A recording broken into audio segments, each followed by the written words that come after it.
ইল্লাল্লাহ লা ইলাহা ইল্লাল্লাহ ভাইজান বহু দূরে মদিনা আমরা কেমনে যাব না হায়রে বহু দূরে মদিনা আমরা কেমনে যাব জানি না দয়া করো দয়াল আল্লাহ দয়া আল্লাহ একবার নেও সোনার মদিনা লা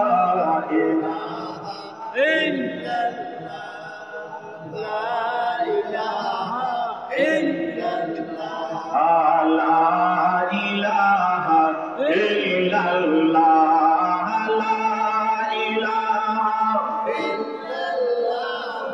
লা ইলাহা ইল্লাল্লাহ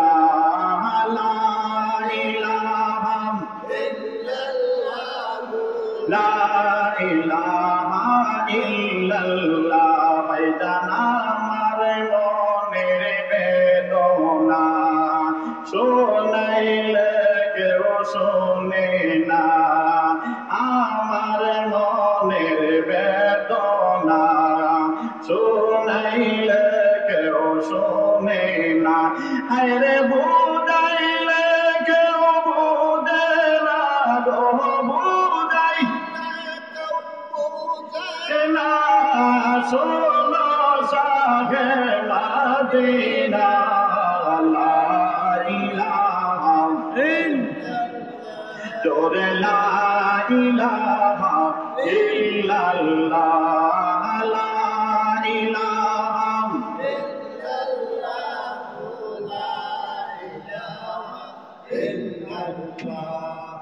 লা ইলাহা ইল্লাল্লাহ লা ইলাহা ইল্লাল্লাহ লা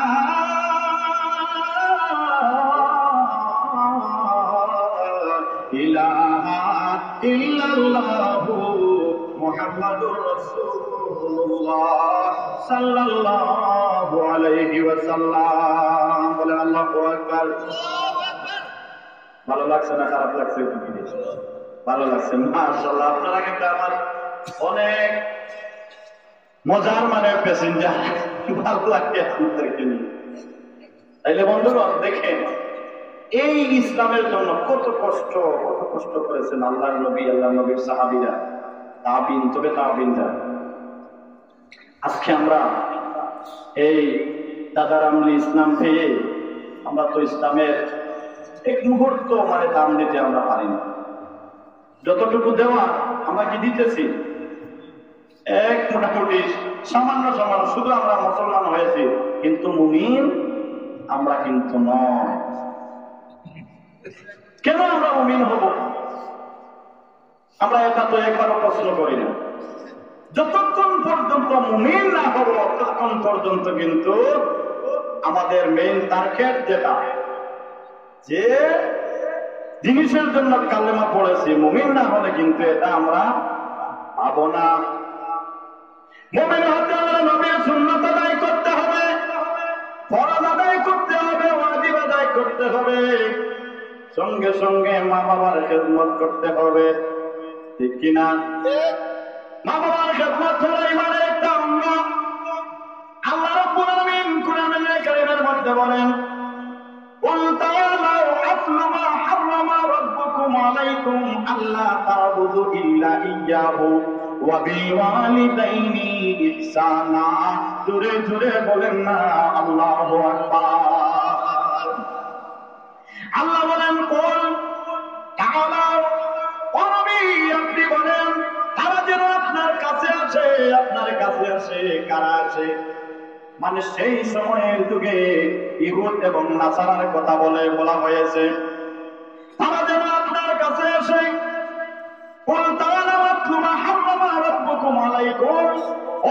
আপনি বলেন তোমাদের রব তোমাদেরকে কি হারাম করে দিয়েছে, কোন কোন জিনিস হারাম করে দিয়েছে, তারা যেন আপনার কাছে আসে, আপনি তাদেরকে বলে দেন। মানে মুসলমান হোক অমুসলমান হোক সবাইকে কিন্তু বলা হয়েছে এবং তারা যেন আমার সঙ্গে কাউকে শরীক করে না।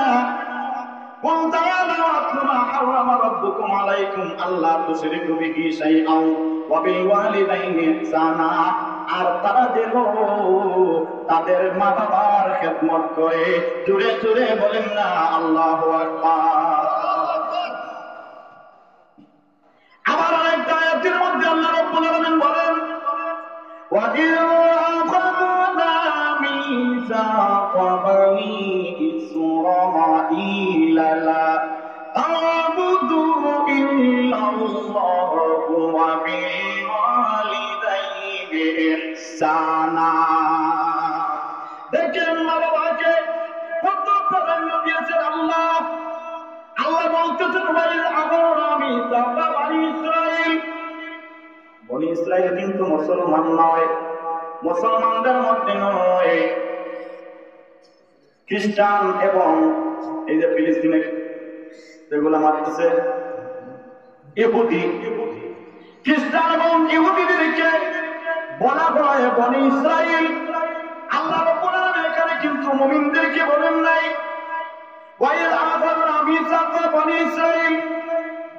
ওই দুই জাতিকে বলতেছেন তোমরা আমার ইবাদত করো, আমার ইবাদত করো, আমার সঙ্গে কাউকে শরীক করবে না।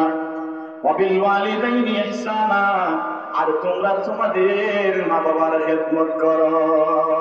আইনে বোঝা গেল কি মা বাবা এত দামি। মুসলমানদের জন্য যেভাবে মা বাবা দামি, ইহুদ খ্রিস্টানদের জন্য তাদের মা বাবা তাদের কাছে দামি বলেছেন কে? আমার আল্লাহ। এরপরে দেখেন অন্য আয়াতের মধ্যে আল্লাহ রাব্বুল আলামিন মুমিনদেরকে কি বলেন? ওয়াবুদুল্লাহা ওয়া লা তুশরিকু বিহি শাইআন ওয়া বিল ওয়ালিদাইনি ইহসানা। আল্লাহ রাব্বুল আলামিন বলেন ও মুমিনগণ, তোমরা আমার ইবাদত করো। কার ইবাদত? আল্লাহ বলতেছেন আমার ইবাদত করো, ইবাদত করো। বিল ওয়ালিদাইনি ইহসানা, আর তোমরা তোমাদের মা বাবার সঙ্গে ভালো ব্যবহার করো, মা বাবার খেদমত করো। জোরে জোরে বলেন না আল্লাহু আকবার। ও বান্দারা আমার অন্য আয়াতের মধ্যে আল্লাহ রাব্বুল আলামিন বলেন ইম্মা ইয়াবলুগান্না ইনদাকাল কিবারা আহাদুহুমা আও কিলাহুমা উফফিন ওয়া লা তানহারহুমা ইম্মা ইয়াবলুগান্না ইনদাকাল কিবারা আহাদুহুমা ফালা তাকুল লাহুমা উফফিন ওয়া লা তানহারহুমা ওয়া কুল লাহুমা কাওলান কারীমা। জোরে জোরে বলেন না আল্লাহু আকবার। আল্লাহ রাব্বুল আলামিন বলেন তোমাদের মা এবং বাবার মধ্যে দুইজন যদি বৃদ্ধ হয়ে যায়, মানুষ বৃদ্ধ হওয়ার পর মানুষ কিছু টেঙ্গা হয়ে যায়, টক হয়ে যায়, বুঝতে পেরেছেন? মানে মানুষ একটু তার ছিড়া হয়ে যায়, মেজাজ তার হয়ে যায়।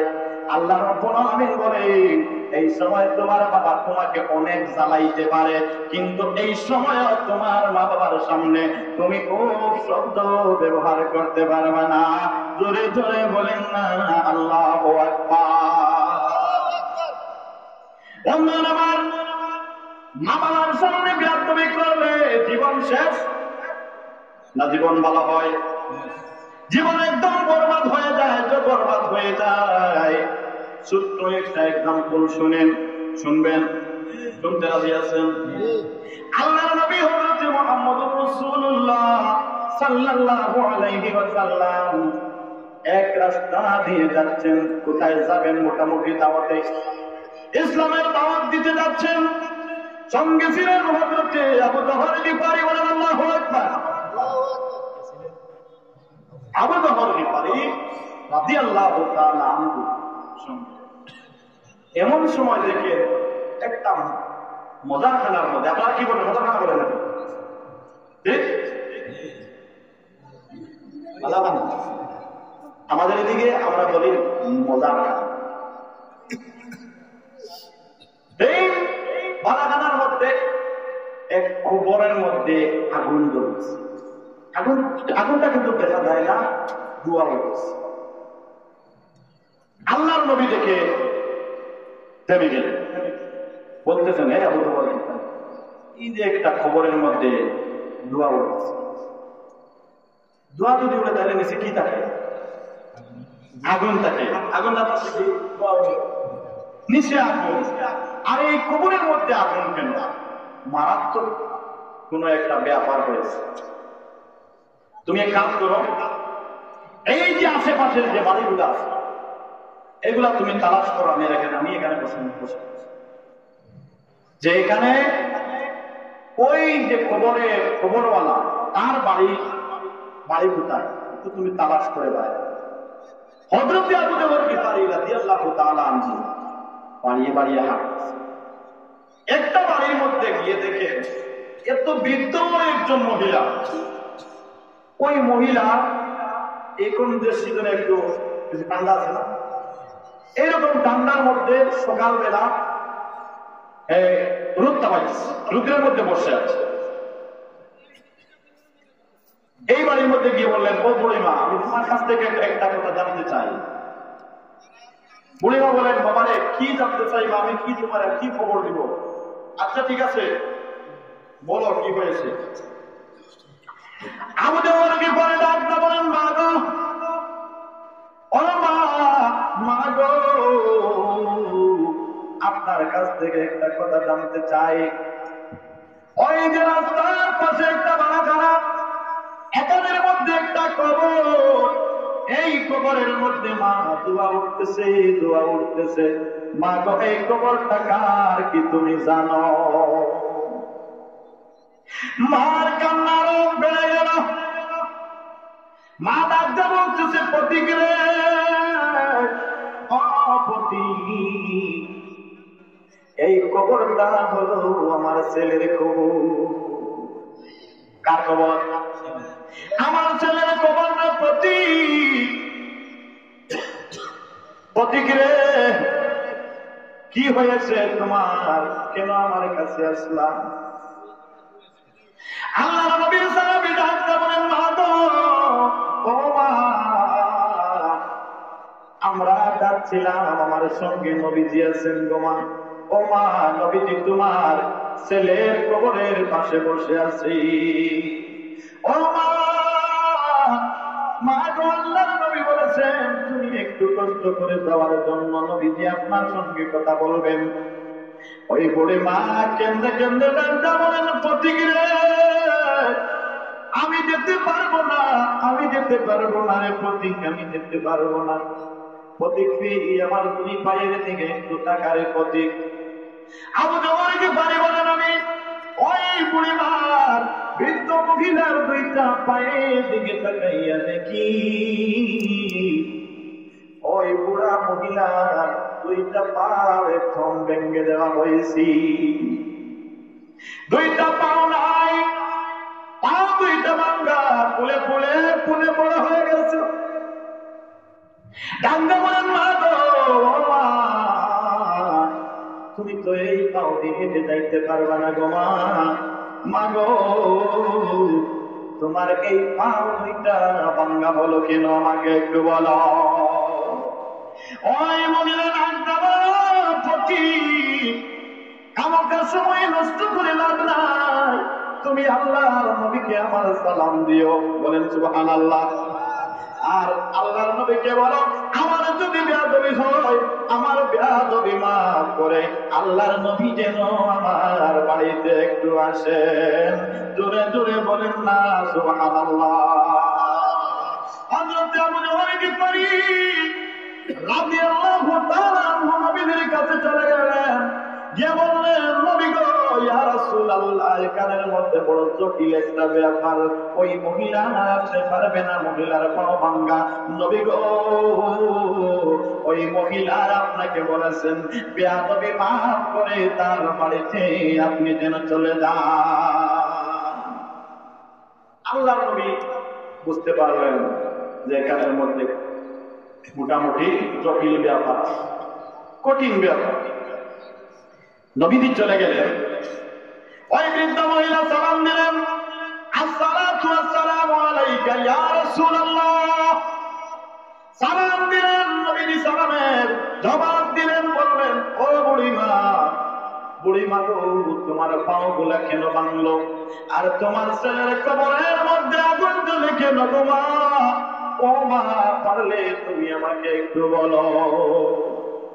ও বন্ধুগণ আমার, ওই বৃদ্ধ মহিলা কাঁদতে কাঁদতে আল্লাহর নবীকে ডাক দেয়া বলেন, নবী গো,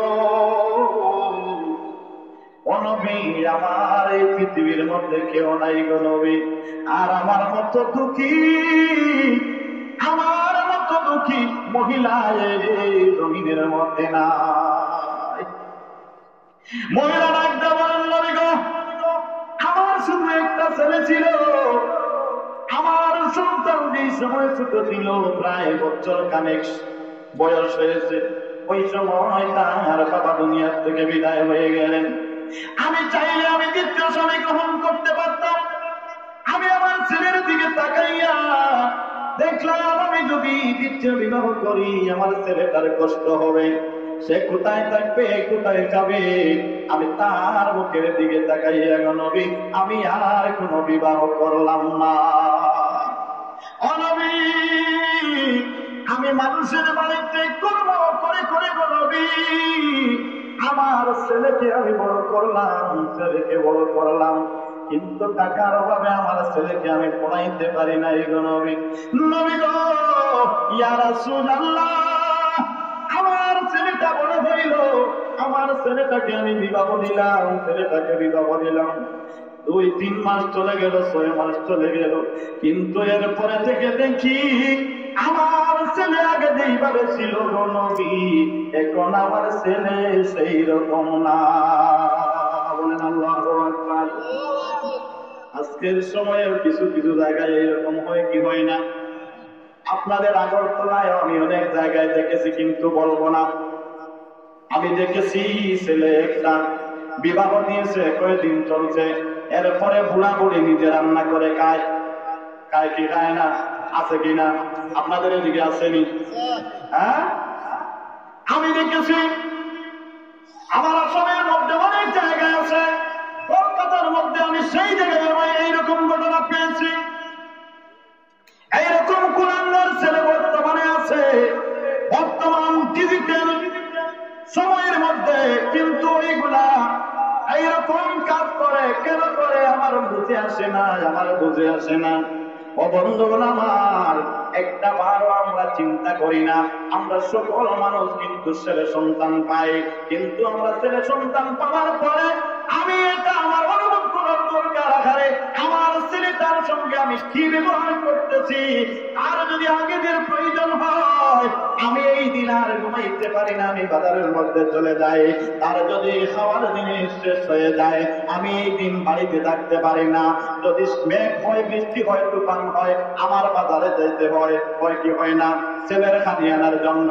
যদি ছেলের জ্বর হয়ে যায়, তাহলে আমি আর বাড়িতে বসতে পারি না, আমার বাজারে যেতে হয়, হসপিটালের মধ্যে যেতে হয়। কিন্তু আমার মাথার মধ্যে তা কেন ঢুকে না?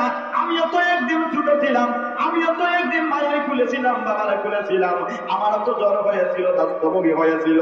ও বন্ধুরা আমার তো শীতের সিজনে আমার মা কিভাবে আমাকে খুলে নিয়ে আমাকে আদর করলো, কিভাবে লালন পালন করলো।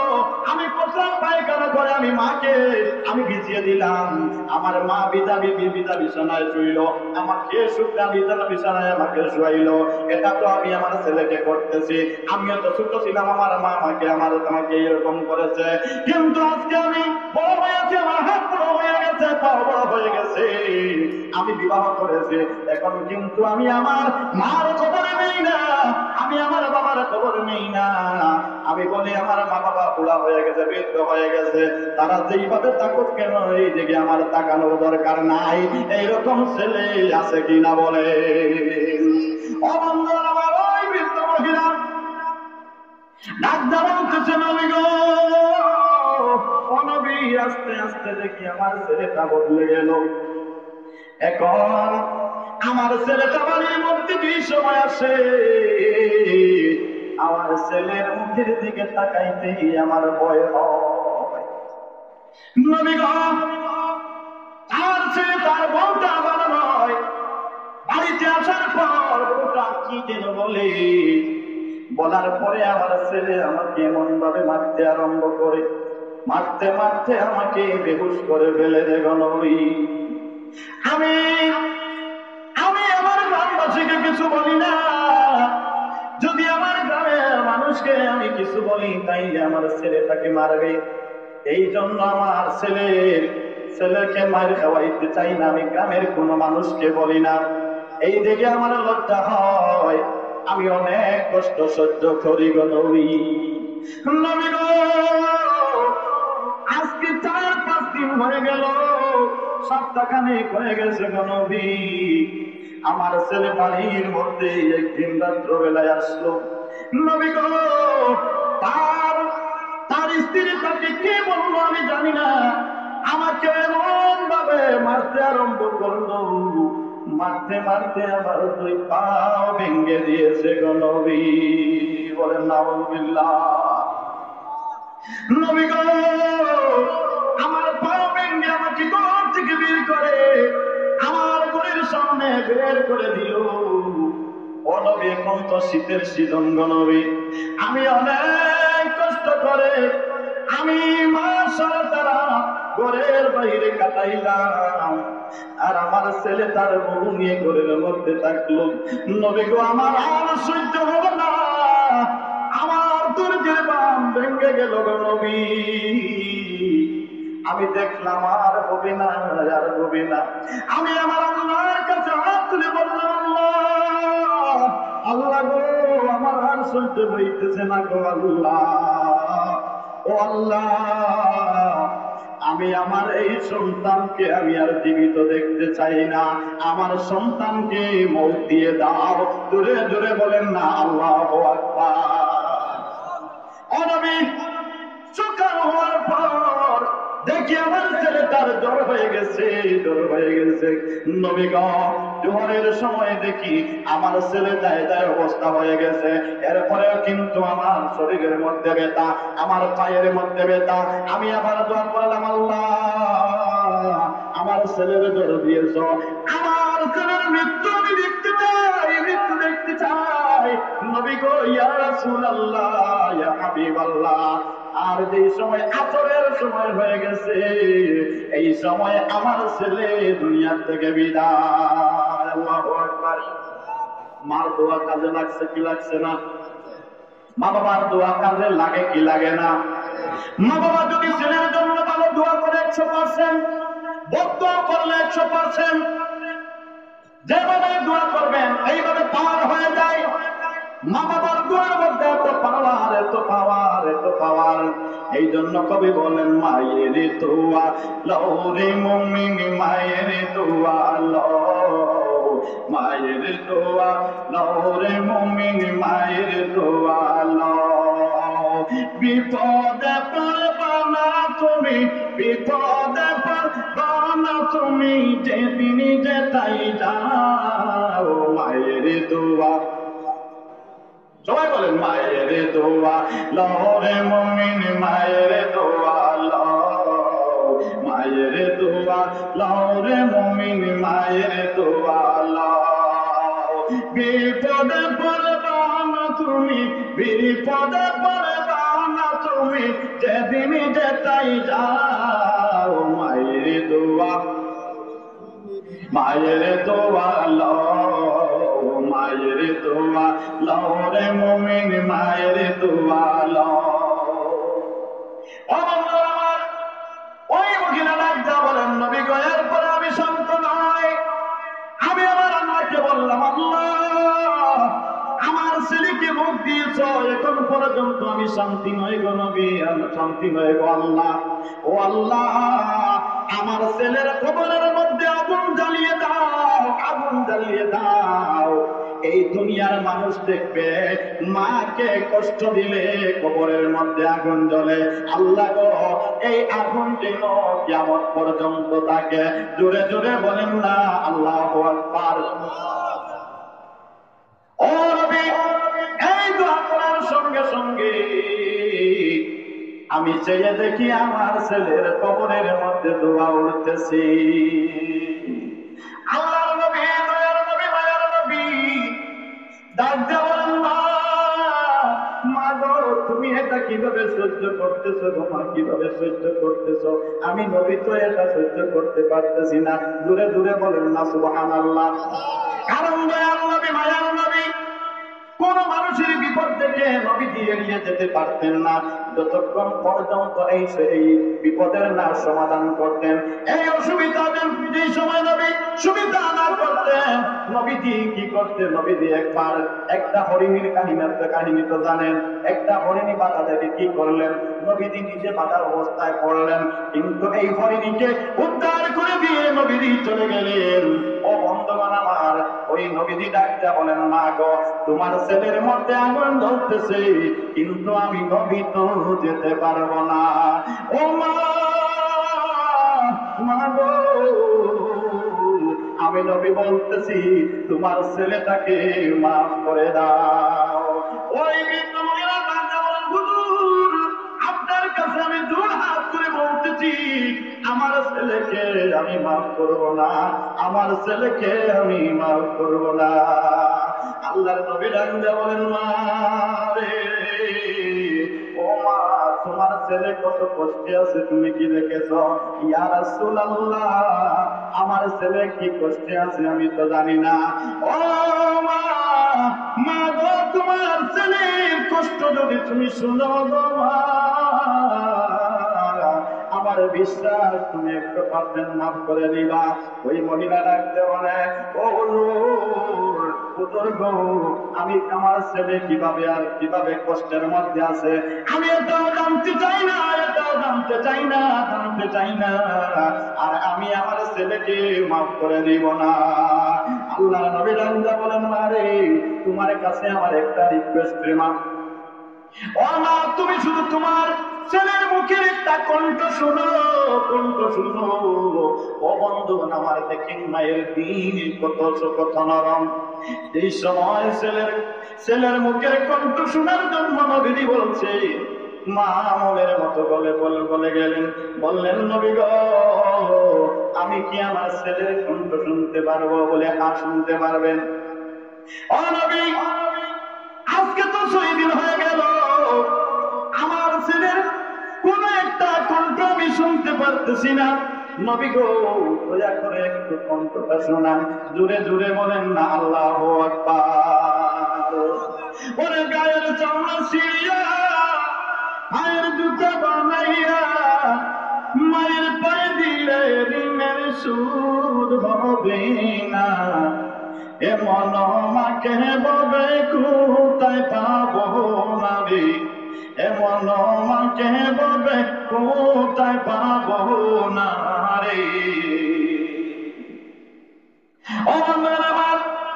ওই মহিলা বললেন, নবী গো, কিভাবে আমার ছেলের মুখের কণ্ঠ শুনাইবেন একটু শুনান।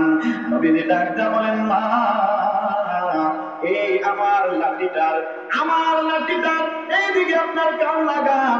নবীজি নিজের লাঠি এইভাবে কবরের মধ্যে দিয়ে এইভাবে করে রাখলেন। ওই মহিলা যে সময় লাঠি নবীজির আশা যেটা লাঠি, এটার মধ্যে কান লাগাইলেন। কান লাগানোর সঙ্গে সঙ্গে মহিলা নিজের কান দিয়ে শুনতে পারলেন।